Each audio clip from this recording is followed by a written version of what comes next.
오늘 저는 여러분과 함께 특별히 오늘 6월 25일인데 분열의 원인 이와 같은 제목으로 함께 은혜를 나누겠습니다. 여러분 우리가 알고 있는 이 솔로몬 세상에서 가장 지혜로운 왕이라고 모든 사람들이 알려져 있습니다. 솔로몬의 그 지혜는 재판을 통해서 이렇게 보여줬죠. 열왕기상 3장에 보니까 어떤 두 여자가 이제 솔로몬에게까지 와서 재판을 받게 됩니다. 그만큼 재판이 까다로워서 왕에게까지 온 겁니다. 어떤 문제였냐면 두 여자가 창기였는데 한 집에 살았어요. 그리고 아이도 동시에 낳았던 것 같습니다.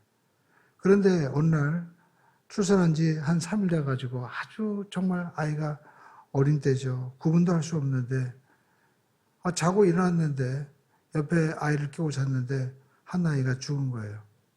그랬더니 두 여자가 서로 죽어있는 아이가 아니라 저 살아있는 아이가 자기 아이라고 주장하는 것입니다. 지금처럼 유전자 이런 검식이 있다면 가능하겠지만 당시는 도저히 구분할 수가 없는 거죠.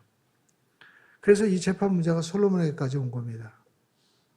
도대체 어떻게 이 아이를 그 부모를 정확하게 가려낼 수 있을까요? 솔로몬은 그 얘기를 듣고 판결합니다. 여봐라 칼을 가져오거라. 그러더니 칼을 가지고 와서 그 아이를 반으로 쪼개라는 거예요. 그래가지고 저 두 여자에게 죽어라. 그랬더니 한 여자가 갑자기 소리를 지더니 안 된다는 거예요. 나는 필요 없으니 이 아이를 저 여자에게 주십시오. 그랬더니 솔로몬이 얘기합니다.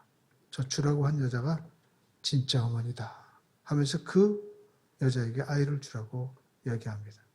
그러니까 솔로몬은 본성과 인간의 본성과 어머니의 모성애를 정확하게 간파한 사람이 어떤 존재인지 파악한 그런 아주 탁월한 지혜를 가진 사람이었습니다.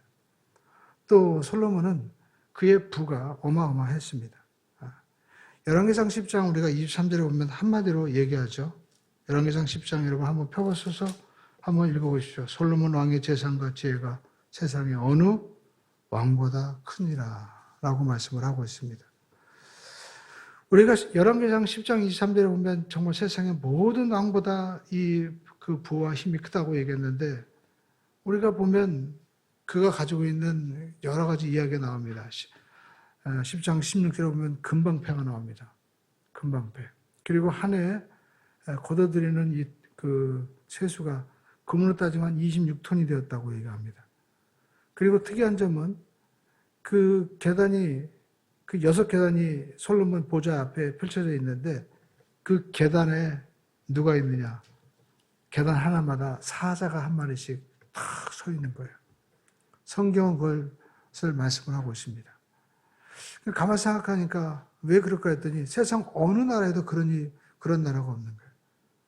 그리고 말이 사자지 여러분 그 사자를 조련하기 위해서 얼마나 또 많은 부수적인 일들이 따릅니까? 가짜도 아니고 진짜 사자가 살아있는 사자가 옆에 6마리가 보좌 앞에 쫙 들러서 있는 거예요. 그만큼 이 동물의 왕 사자가 앉아있는 것처럼 세상 어느 누구도 솔로몬을 해할 수 없는 그 왕국은 어마어마한 나라였다라는 겁니다.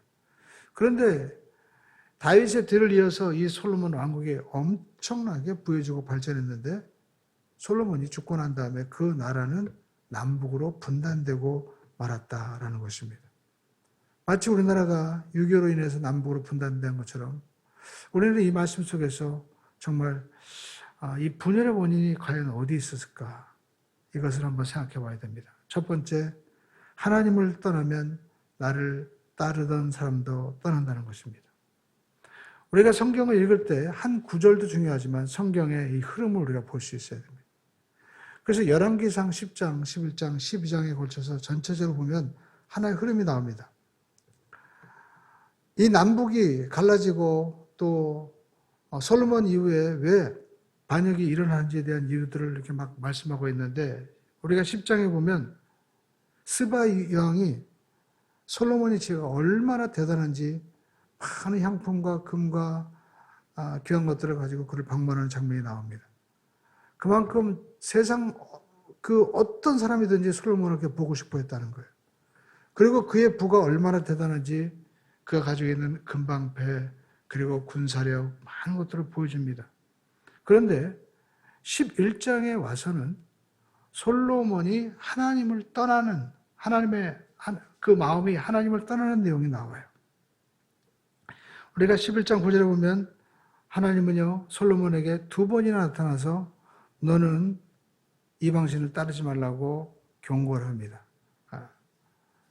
그러나 솔로몬은 그 하나님의 말씀 앞에 순종하지 못합니다. 하나님은 어떻게까지 말씀하시냐면 네가 순종하지 않으면 네 나라를 빼앗아서 내가 너희 신하에게 주겠다고까지 하나님 말씀하셨어요. 그러나 솔로몬은 무시했습니다. 그러니까 그 이후에 어떤 얘기가 나오냐면 많은 반역의 이야기들이 이제 나오고 있는 것을 볼 수가 있습니다. 그래서 이 흐름을 우리가 보면 솔로몬이 탁월한 지혜로 엄청난 부와 이 모든 것들을 받았던 그 정점기에 솔로몬은 우리가 성경에 보면 11장에 보니까 많은 이방 여인들을 두었다라고 말씀을 하고 있죠. 그 숫자까지 성경은 분명히 말씀을 하고 있습니다. 11장 3절에 보니까 후궁이 700명이고 그리고 첩이 300명이었어요. 1000명의 여인을 둔 그런 삶을 살고 있었던 것을 우리가 볼 수가 있습니다. 그래서 우리가 볼 수 있는 것은 솔로몬은 이렇게 엄청난 그 부와 이 모든 것들을 가지고 있었는데 그것을 통해서 정점의 시기에 그가 한 일은 바로 이방 여인을 많은 첩으로 두고 그리고 하나님을 떠나게 되고 또 그 이후에 어떤 일이 일어나냐면 나라의 반란이 외부적으로 내부적으로 일어나는 것을 우리가 볼 수가 있습니다. 그러니까 우리가 보면 그런 얘기 하잖아요. 있을 때 잘하라고. 건강도 건강할 때 잘 지키라고 하듯이 우리가 신앙생활도 절대 우리가 나는 이만하면 됐다라는 어떤 그 자기 만족이라고 그럴까요? 또 교만을 우리가 가져서는 안 된다라는 것입니다. 그래서 11장 26절 이하에 보면 특별히 그 솔로몬의 신하였던 여로보암이 반역하는 이야기가 나오고 있습니다. 자세하게 나오고 있어요. 11장 우리가 읽은 26절에 보니까 그 솔로몬의 신하였던 그 느밧의 아들 여로보암이 어떤 사람인지 얘기하고 있습니다. 그가 손을 들어서 왕을 대적하는데 에브라임 족속이고 그리고 어머니의 이름이 수루하다 그리고 과부였다까지 자세하게 말씀을 하고 있습니다. 이어서 우리가 또 말씀을 보면 그 솔로몬은 특별히 11장 우리가 28절에 보면 이 여로보암을 매우 아끼고 사랑했습니다.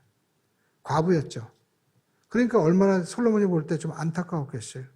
그래가지고 솔로몬이 이 여로보암이라는 청년을 어디까지 높이냐면 당시 그 요셉 족속이라고 하면 에브라임과 므낫세 가장 큰 지파였거든요. 또 가장 중요한 지파입니다. 그러니까 우리나라가 이렇게 뭐 충청도 경기도처럼 나눠 있는 것처럼 그 에브라임 지파는 우리로 따지면 서울에 해당하는 굉장히 중요한 그런 그 곳이었는데 거기에 총독, 지금 말하면 도지사나 시장에 대한 그 주의처럼 그렇게 그를 높여 주었다라는 것입니다. 그런데 어느 날 이 여로보암이 누구를 만나게 되냐면 성경에 보니까 11장 29절에 하나님의 선지자 아이야를 만나게 됩니다. 아이야가 예루살렘에서 나올 때 이제 여로보암을 만납니다. 길에서 만나요. 우연히 만난 거죠. 약속한 것도 아니었습니다. 그런데 그가 이제 아이야가 하는 내용이 30절에 나오고 있습니다. 아이야가 자기가 입은 새 옷이 제사장이었죠. 옷이 있는데 그 옷을 찢는 거예요.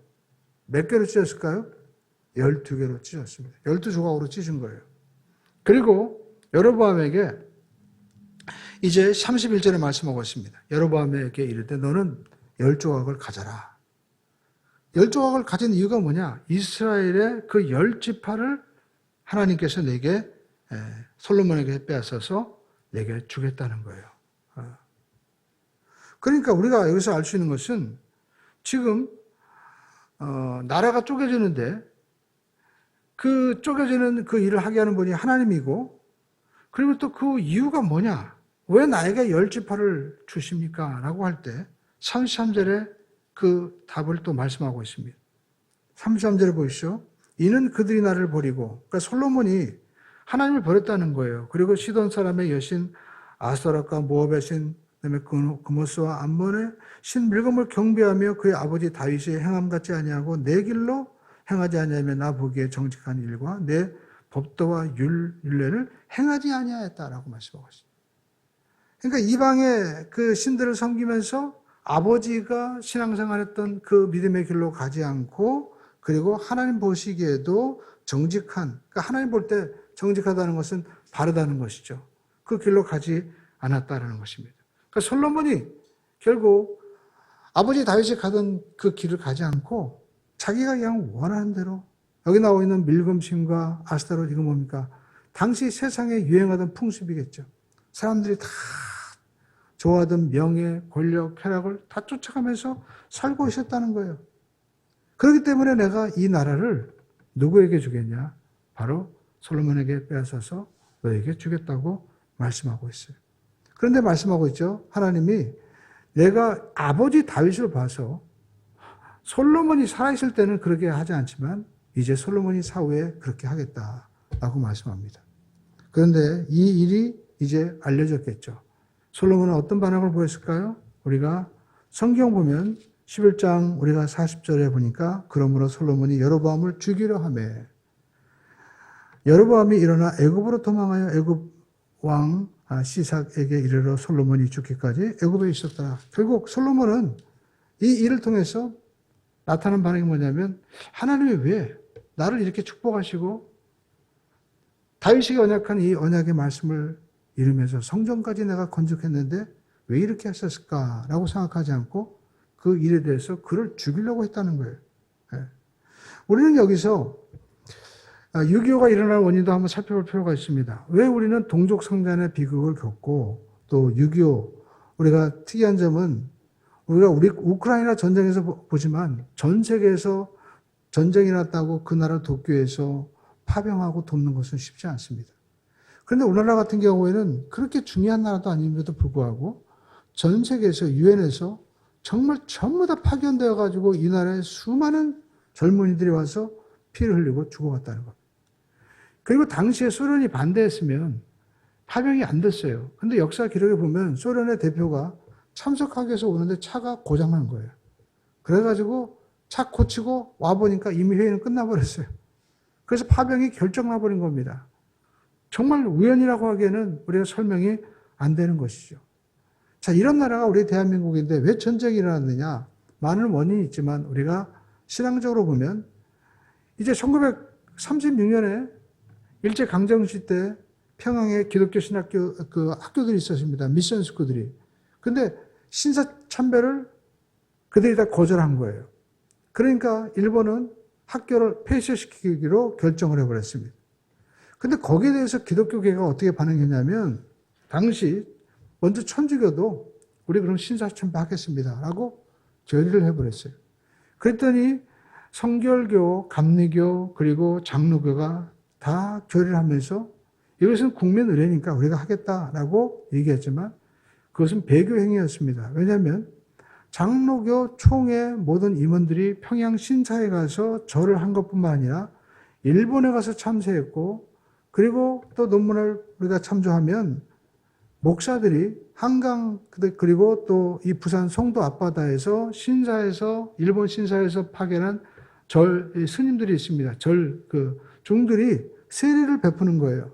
세례를 다 목자들이 받은 거예요. 그러면서 자기들이 이제 지금 따지면 뭐 증서죠. 그 증서는 하나님보다 일본 천황이 더 높습니다. 라고 사인을 하고 공식적으로 서류를 제출했다는 것입니다. 그리고 예배 때마다 천황이 있는 이 동쪽 태양의 신이잖아요. 일본 신 천황이니까. 그래서 절을 하고 신사를 마치 에스겔서에 나와 있는 대로 성전에 두는 것처럼 두고 예배했다는 겁니다. 그리고 12시가 돼가지고 태양이 가장 높을 때 종이 땡치면 거기서 절을 하는 그러한 예배의식을 가졌다는 거예요. 그러니까 이것은 기도적으로 볼 때 영적인 타락이에요. 일본이 그렇게 강요하지도 않았음에도 불구하고 자기들의 삶을 위해서 그렇게 나누신 거죠. 그래서 장로교 측에서도 보면 거기서 반대하다가 들어갔다 나온 사람들이 고신측이라고 하잖아요. 끝까지 우리 신앙을 지켰다. 근데 중요한 것은 그만큼 당시에 이 기독교 신앙은 영적으로 타락해 있다는 것이죠. 근데 이런 상황 가운데서 나온 인물이 바로 김일성이라는 겁니다. 근데 여러분 우리가 김일성을 주목해 봐야 될 이유는 그의 어머니 이름이 김반석이에요. 반석 뭡니까? 베드로를 얘기하죠. 철저한 기독교 집안이었습니다. 그런데 그 가운데 누가? 바로 김일성이 나타난 거예요. 사실 그는 이 공산주의로 따지면 아주 그런 부르주아 계급이었습니다. 아버지는 한의사였고 그랬잖아요. 그런데 김일성이 그 공산주의도 아니죠. 공산국가라고 하지만 김일성 공산주의가 아닌 게 김일성의 그 주체사상을 보면 교회에 십계명이 있는 것처럼 거기에도 보면 그 십계명을 기반으로 해서 그 주체사상의 체제 확립의 10대 원칙이 있어요. 거기 서문이 1974년에 발표된 거에 보면 이렇게 기록되어 있습니다. 모든 당원들과 근로자들은 경의하는 수령님을 영원히 높이 모시고 수령님께 끝까지 충성을 다하여 전당과 온 사회를 위대한 김일성 동지의 혁명 사상으로 일색화하는 역사적 위협을 빛나게 수행해 나가기 위하여 다음과 같은 당의 유일 사상의 체제 확립의 10대 원칙을 철저히 지켜야 한다. 그렇게 표현하고 있습니다. 그러니까 우리가 잘 보면 10계명과 똑같아요. 나 외에는 다른 신을 내게 두지 말라. 하나님께서는 한마디 말씀하셨는데 여기 보면 김일성은요. 오직 수령님께 충성 다하고 그리고 역사적 위협을 수행해 나가기 위해서 철저하게 지켜야 된다. 보면 10계명과 우리가 싹 바뀌어놓은 것과 똑같잖아요. 그러니까 이거는 공산주의도 아니고 어떻게 보면 김일성 교가 돼버렸어요. 김일성은 우리가 기록해 보면 6.25 이전에 이미 스탈린에게 가가지고 탱크라든지 모든 무기를 지원할 것을 약속받고 그리고 중국에 가서도 이제 모든 병력 지원받는 것을 요청을 한 겁니다. 그리고 우리나라에 일어나는 여순, 순천, 그 다음에 또 제주도 이 모든 역에 대해서 기록은 반란이다 아니면 항쟁이다라고 하지만 제가 볼 때는 흐름을 보셔야 돼요. 바로 50년에 이제 6.25가 일어나는데 왜 하필이면 그 전에 그렇게 분란을 일으키는 일들이 일어났을까? 그것은 스스로 한 것이 아니라 김일성이 그렇게 미리 한국 사회를 분란시키도록 다 남쪽으로 보낸 겁니다. 그 혼란의 시대에 6.25가 일어났을 때 보십시오. 한국 사회는 아무것도 싸우지 못하고 3일 만에 서울이 무너지고 그리고 낙동강까지 후퇴하는 일들이 벌어진 거죠.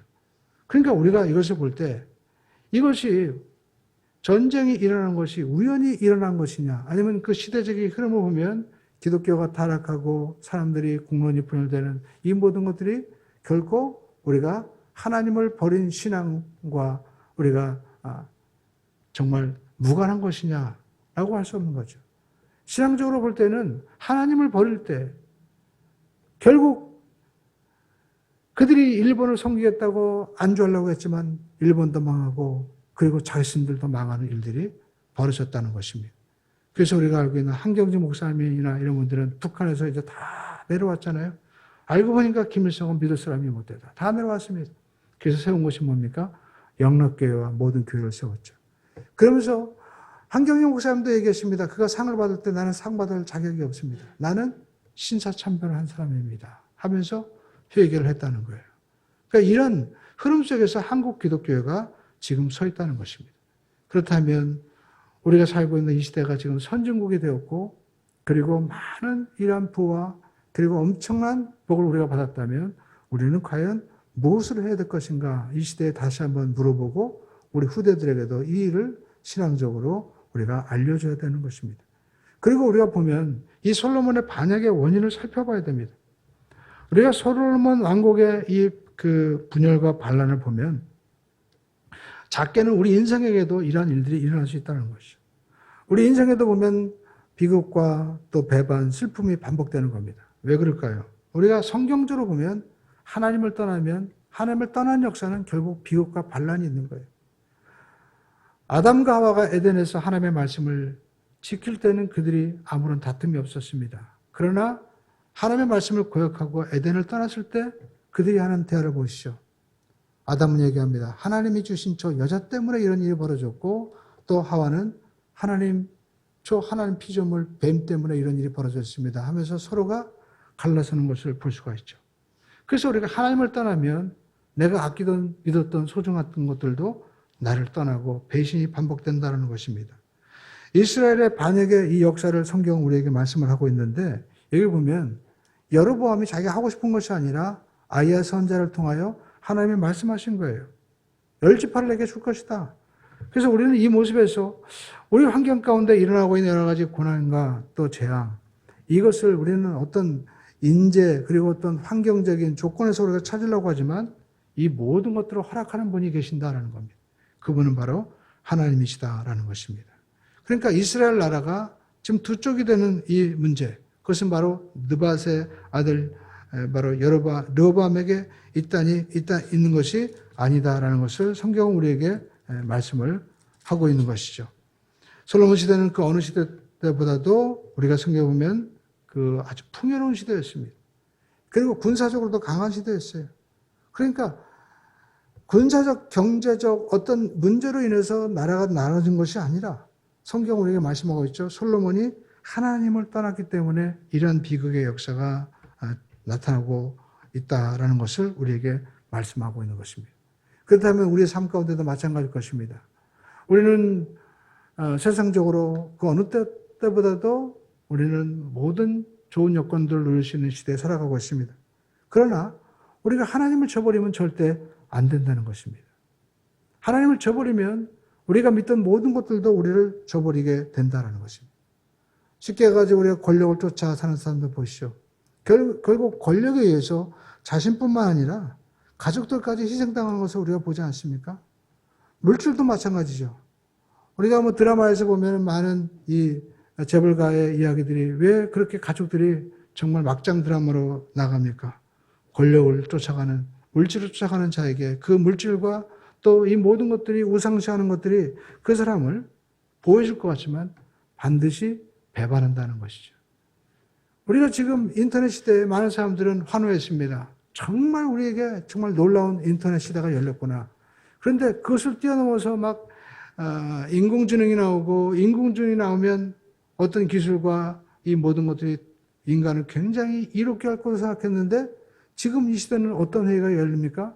전 세계 정상들이 모여서 이거 지금 인공지능을 그대로 놔뒀다가는 인류가 위험하다.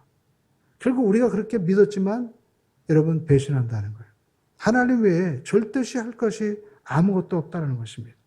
무엇인가 우리가 우상을 숭배하면 그 우상은 반드시 우리를 배신한다는 것입니다. 성경을 보면 솔로몬이 어떤 사람이었습니까? 솔로몬은 원래 왕이 될 자격이 없는 사람이었습니다. 솔로몬은 장자가 아니었습니다. 우리가 알고 있는 솔로몬은요, 다윗의 충실한 그 보아했던 우리아의 아내 밧세바를 통해서 난 아들이 바로 솔로몬이죠. 그러니까 그 어머니는 불륜이었습니다. 그러니까 그 아버지는 또 그 원래 우리아는 전쟁터에서 다윗이 최전방에 나가서 죽게 하라고 하잖아요. 요압 장군에게. 그러니까 어떻게 보면 살인 교사죠. 이런 가운데서 솔로몬이 다윗의 뒤를 이어서 왕이 된다? 이것은 정말 있을 수 없는 일이었습니다. 그런데 하나님이 간섭하신 거예요. 그래서 하나님은 그에게 이름을 주었습니다. 여디디야. 하나님의 사랑을 입은 자. 어쩜 우리가 하나님의 자녀가 되고 이렇게 나와서 예배하고 하나님의 말씀을 듣는 것도 하나님 우리를 특별하게 사랑하시지 않으면 이런 일이 벌어질 수 없는 거예요. 그래서 성경은 말씀하고 있죠. 너희가 구원받은 것은 바로 하나님의 은혜로 된 것이다. 그렇기 때문에 우리가 자랑할 것이 아무것도 없다는 것입니다. 그런데 솔로몬은 이렇게 자격이 없는 조건 속에서 왕이 되고 그리고 엄청난 지혜와 부와 모든 것들을 받았지만 그것들이 너무 넘치다 보니까 그 수많은 여인들이 1000명이나 되는 부인이 있으면 이름이나 제대로 알겠습니까? 결국 그들이 가져온 모든 이방 신들을 솔로몬도 따라 행하다가 아내의 말을 하나님 말보다 더 앞세우고 나가다가 결국 하나님을 잊어버렸어요. 열왕기상 우리가 11장 3절에 보니까 분명히 얘기하고 있잖아요. 왜 기록했겠습니까? 후궁이 700명이요 첩이 300명이라. 그 여인들이 결국 왕의 마음을 솔로몬의 마음을 돌아서게 하였다라는 것입니다.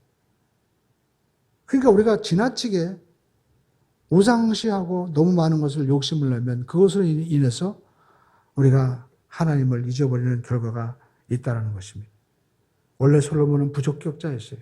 그래서 왕이 될 수 없었지만 하나님이 그를 특별하게 왕으로 세워주셨습니다. 그러니까 하나님의 사랑을 누구보다도 받았기 때문에 그의 별명이 바로 여디디였죠. 그런데 오늘 보십시오. 여로보암이 누굽니까? 반역한 사람이. 오늘 이 여로보암이 특별하게도 솔로몬의 사랑을 많이 받았던 인물이다라고 성경은 말씀하고 있습니다. 11장 26절에 보니까 어머니의 이름은 수르아인이 과부더라. 그러니까 아버지보다 어머니 얘기가 뭐냐면 지금 과부의 아들로 살아가고 있다는 거예요. 어쩌면 솔로몬은 이 여로보암을 보면서 자기를 생각했을지도 모릅니다. 아버지 없이 홀로 살아가는 이 여로보암을 보면서 그의 어머니를 보면서 자기의 어머니 밧세바를 생각했을지도 몰라요. 그래서 그에게 놀라운 은혜를 주죠. 요셉 족속의 모든 일을 관장하는 책임자로 맡아준 겁니다. 가장 높여주었어요. 물론 그가 탁월하고 똑똑했겠죠. 그런데 솔로몬은 여로보암을 보면서 자기 모습을 본 것입니다. 나도 어떻게 보면 그 슬픔의 여인, 과부니까 얼마나 슬프겠어요. 남편도 없는 그 모습을 보면서 많은 그 다윗의 여자들이 있었지만 자기 어머니는 괄시받고 무시받았겠죠. 그러면서 어린 시절을 보냈을 것입니다. 그 모습을 보면서 여로보암을 불쌍히 여기고 그리고 그를 높여줬어요. 근데 그가 자기를 배신했을 때 솔로몬의 마음은 얼마나 마음이 아팠을까요? 이런 변망독한 놈이 있나. 그런데 솔로몬이 이 여로보암을 죽이려고 결국 애국까지 이 여로보암은 도망갔지만 사실 이 여로보암의 모습을 보면서 솔로몬은요 자기의 모습을 보아했던 것입니다. 여로보암이 자기를 반역했는데 나는 하나님을 반역하지 않았나. 우리 예수님께서 말씀한 대로 남의 눈에 있는 티를 보기 전에 내 눈에 들보를 먼저 보라고. 나는 하나님 앞에 반역한 것이 없는가? 먼저 하나님을 향해서 물어야 되고 또 그의 마음을 돌이켜야 했던 것입니다. 솔로몬의 아버지 다윗은 반면에 어떤 인물이었습니까? 그는 허물이 많은 인물이었습니다. 그런데 그의 정말 탁월한 점은 잘못했을 때 그는 돌이켰다는 거예요. 성경 보면 다윗은요 많은 죄도 저질렀습니다. 대표적인 것이 바로 자기의 그 가장 총애했던 그 신하였던 장군 우리아의 아내 밧세바를 범한 것이죠. 그런데 이제 그가 자기 아들이 또 반역을 일으켜요. 압살롬이. 그래가지고 피난을 갑니다. 피난을 가는데 전 왕이었던 사울가의 그 사람 시므이가 다윗이 이제 끝났구나라고 생각하고 도망가는 그를 보고 뭐라고 얘기합니까? 욕을 합니다. 그 욕이 성경에 적나라하게 표현되어 있어요. 그전 성경에는 비료한 자요, 가거라 라고 얘기하지만 이 개역성을 보면 어떻게 해석되어 있냐면 사악한 자요, 가거라. 그게 뭡니까? 가라 이거예요. 쉽게 해서 무시하는 거죠. 가라 임마. 너는 끝났다. 그러니까 옆에 있던 다윗의 장군이 뭐라고 해요? 우리말 하면 개 같은 놈이라고 표현되어 있는 겁니다. 왜냐하면 저 죽은 개 같은 놈이 어떻게 왕을 모욕합니까? 제가 가서 저놈을 죽이겠습니다. 할 때 다윗은 어떻게 반응했을까요? 그래 빨리 죽여라 하지 않았습니다. 그는요 냈더라. 하나님이 다 허락하신 것이다. 하나님이 허락하기 때문에 나를 욕하는 거야. 하나님의 마음을 이해한 거죠. 왜냐하면 자기도 양치기 소년에서 이스라엘의 주권자로 하나님께서 세우셨습니다. 자기가 한 거 없어요. 성경에 보면 이제 유다 지파들이 다윗을 왕으로 세우고 나머지 지파들도 다윗에게 와서 왕이 되어달라고 한 겁니다. 피를 자기가 싸워서 통일한 것도 아니었어요. 그러니까 정말 전적인 은혜였죠. 근데 자기가 이렇게 왕이 되었는데 한 일이 뭡니까? 죄악을 저질렀잖아요. 자기를 위해서 그렇게 헌신하고 그리고 충성한 우리아를 전쟁에 내보내서 죽이고 죄를 감추기 위해서 죽이고 그리고 또 그의 아내를 자기 아내로 빼앗았다. 정말 이거 악한 일이죠. 성경에 나오잖아요. 어떤 집에 양 100마리를 키우고 있는데 손님이 왔는데 세상에 건너편에 양 한 마리 키우는 집에 가가지고 그 양 내놓으라 그래가지고 빼앗아가지고 대접했는데 왕이시 어떻게 생각합니까? 그러니까 다윗이 그런 놈 당장 죽여야 된다고. 그러니까 선지자가 얘기하죠. 그게 바로 당신입니다.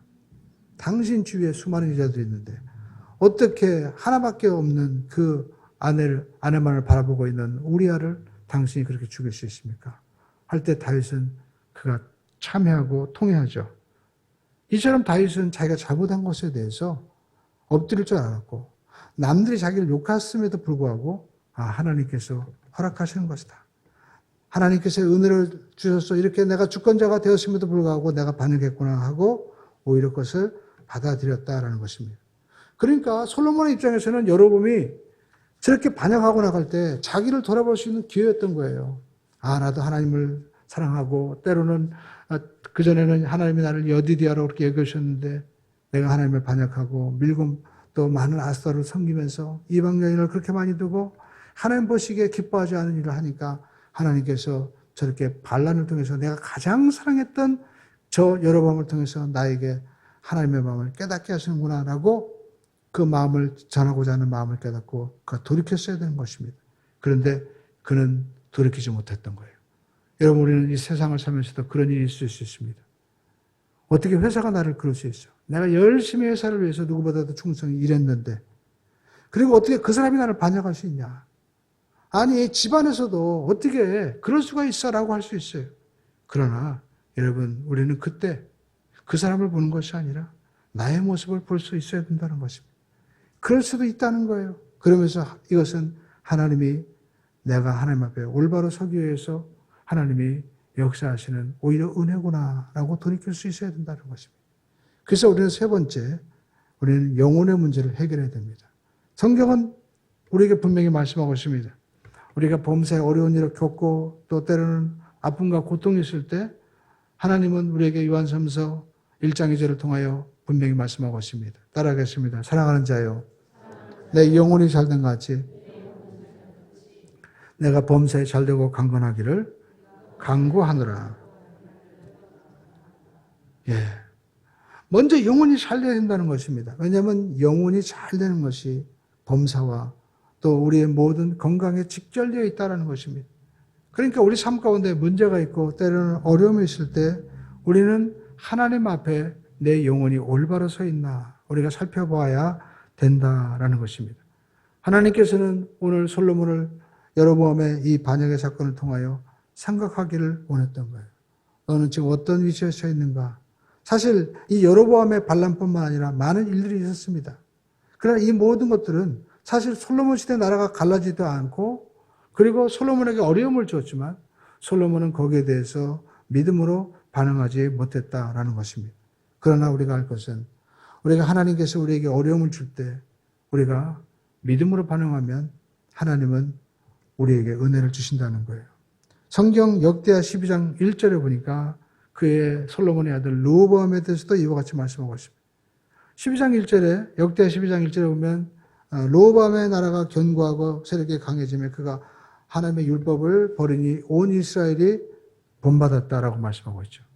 그러니까 한 왕이 하나님의 말씀을 따랐다는 것은 한 집안의 가장과 그리고 믿음의 어머니가 우리가 말씀을 줘버리게 되면 여기 보니까 이스라엘이 본받았다.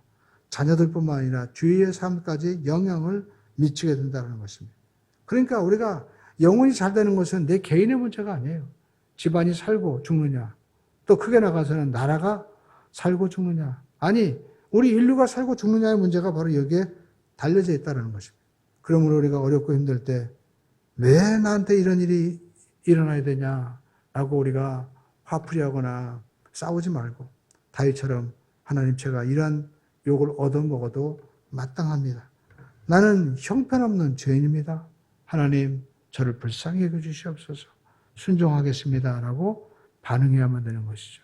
그러면 하나님은요 은혜를 베풀어 주시는데 정말 하나님의 사랑과 은혜는 놀라운 게 뭐냐면 내가 잘못하고 잘못을 했다 할지라도 세상 사람들에게 하다못해 어떻게 저 사람이 그럴 수가 있어 라고 세상 사람들이 나에 대해서 손가락질 한다 할지라도 하나님은요 하나님 앞에 모든 걸 내려놓기만 하면 하나님은요 무조건 용서해 주신다는 거예요. 우리가 구약성경 열왕기상 21장에 보면 유명한 아방의 이야기가 나옵니다. 나쁜 왕이었습니다. 나봇의 포도원을 억지로 빼앗은 거예요. 값도 안 주고 자기는 정말 왕이 되어서 엄청난 부를 가지고 있음에도 불구하고 포도원 하나 좋다고 그것을 빼앗아 버렸어요. 그리고 죽였습니다. 그런데 그의 아내는 이세벨은 더 나쁜 그 아내였죠. 그런데 그 일이 벌어졌을 때 엘리야가 와가지고 그에게 경고합니다. 네가 만약 돌이키지 않으면 하나님께서 너의 아내는 개들에게 찢겨 죽을 것이다. 너희 나라는 하나님께서 빼앗아 다른 사람에게 줄 것이다. 그러니까 아합 왕이요, 그 악한 왕이 요즘 말로 하면 조폭입니다. 아니 조폭보다 더한 왕이죠. 회개합니다. 성경에 보니까 겸비했다라는 이 말, 영어 성경을 찾아보니까 그가 마음을 바꾸었다는 거예요. 내가 이렇게 살아서는 안 되겠다. 그랬더니 하나님께서 어떻게 하십니까? 하나님의 심판을 싹 유예시켜버려요. 내가 네 때에는 그러지 않겠다. 결국 뭡니까? 뭐 후대에 가서 하나님이 심판한다고 하지만 결국 하나님이 철회해버리신 거예요. 그러니까 우리가 하나님 앞에 이제까지의 삶이 어땠다 할지라도 우리가 하나님 앞에 회개하고 돌이키기만 하면 하나님 우리에게 한량없는 은혜를 베풀어 주시는 거예요. 하나님께서 여로보암에게도 말씀하셨습니다. 하나님께서 내가 나라를 왜 받아야 됩니까? 물어볼 수 있죠. 나는 자격이 없습니다. 그렇지만 우리가 11장 26절에 지금 여로보암의 이름이 나오는데 38절에 보면 그 얘기하는 말이 나옵니다. 38절 함께 읽어보겠습니다. 내가 만일 내 명령한 모든 일에 순종하고 내 길로 행하며 내 눈에 합당한 일하며 내 종 다윗의 행함 같이 내 율례와 명령을 지키면 내가 너를 견고한 집을 세우고 이스라엘을 내게 주리라. 아멘. 오늘 말씀하고 있죠.